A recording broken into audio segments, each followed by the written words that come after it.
Установлено, что забойство сторожа 1991 года нараджэння здзейсніў работник гэтага ж прадпрыемства.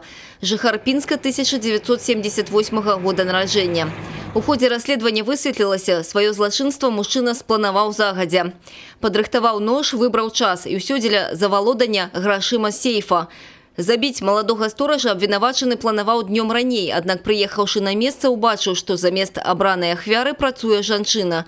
Отклал свой план на наступную смену. Он предварительно позвонил сторожу, чтобы убедиться, что он находится на месте. Под предлогом приехать к нему и попить кофе, он приехал к месту совершения преступления. Машину он оставил не возле офисного здания, а на дороге. Прошел на территорию предприятия, где после того, как попил со сторожем кофе, достал нож и хладнокровно перерезал ему горло. Также нанес несколько ударов ножом в область грудной клетки.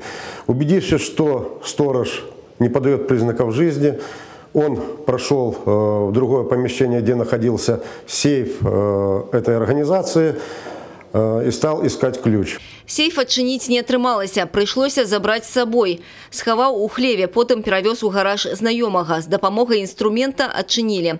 Унутры знаходзілася $200 США і каля 3000 рублёў.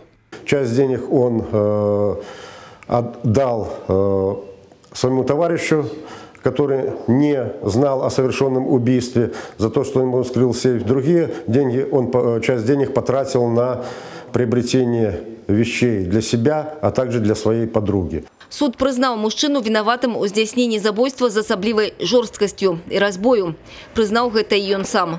Суд ему назначил наказание по совокупности совершенных им преступлений. Отмечаю, что оба преступления относятся к категории особо тяжких преступлений. И окончательно назначил наказание в виде 19 лет лишения свободы с конфискацией имущества, с отбыванием наказания в исправительной колонии в условиях усиленного режима.